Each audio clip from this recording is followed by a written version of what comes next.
Our calendar sucks. Or rather, the Gregorian calendar sucks. The length of months is randomly distributed. Some are 30, some are 31, and some are even 28 or 29 depending on the year. I cannot be the only postgraduate who still gets confused which one is which. Weeks are 7 days long. As normal as that may seem to the brainwashed, it's not a multiple of 30 or 31. Desynchronizing the weekdays and date, which leads to billions of hours of human lives wasted every year on scheduling, trying to divide the year into quarters and accounting for shifting holidays. Even worse, Jesus wasn't born on the year 0, but 1, meaning that 50 before the Common Era was not, as one might think, 2007 years before 2020, but 2069 years. The time between 1.5 BCE and 1.5 CE is not 3 years, but 1. Also, October is the 10th month? October? I know it must be the Republican Roman stirring within me, but I can't be the only one who's missed a concert because I saw 08 and thought it was in October and not August. As much as I'd like to blame this realization on having too much time on my hands due to SARS-CoV-2, I am just one of those crazy people who will procrastinate on research by doing research on something else. And as any person who would spend a month trying to get published in the correspondence section of Nature would do, I invented a new calendar. But Gabriel, why reinvent the wheel? Because I'm going to break the wheel. No, but this is your wheel. And this is my wheel. Okay? Smart people invented way better systems than Gregor. Actually, Gregor didn't even do the math. He just took credit like the friend who repeats your jokes and gets all the attention. But some things are very hard to change, and the way we keep time seems to like being stuck in time.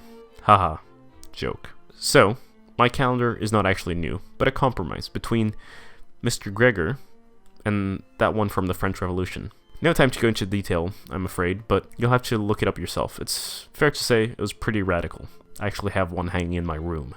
So, the Jesus date thing with the random missing year.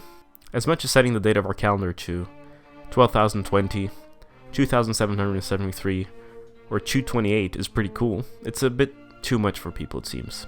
So, let's pretend for a few more centuries like this is fine. September through December being totally off. We could fix it with a 10-month calendar.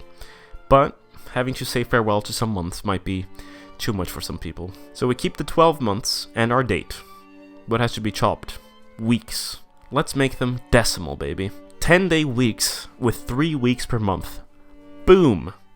Mind blown. Each language can decide for itself what to call the weekdays. Maybe something nice and numerical, but that's just me. Stick to your mythological beast if you want. But wait, you say, that's great and all with every date and weekday being the same forever, but 30 times 12 is not 365.256 days, is it? Boom. A half week of glorious celebration at the end of each year, with every leap year following the current 100 and 400 year rule, having an extra day of celebration. This week could be named something special, like Saturnalia, or Orgy Week, with extra amazing parties on leap years. Every day of this week might even have a different name to set it apart from normal weekdays, like Beer Day, Wine Day, Liquor Day, Regret Day, and Rest Day. The French really wanted the year to start with autumn and Paris aligning because they could.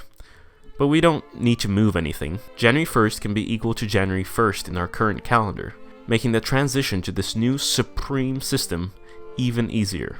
I'm sure half of you are confused, and the other half find this kind of stupid. But next time you have to adjust the date on your non-perpetual calendar watch, you'll be the one screaming in agony right before getting down on your knees and swearing fealty to 10 days a week. Especially when you realize that if we make 3-day weekends in a 10-day system, you'll actually have an extra 20 minutes and 34 seconds of free time per week on your hands.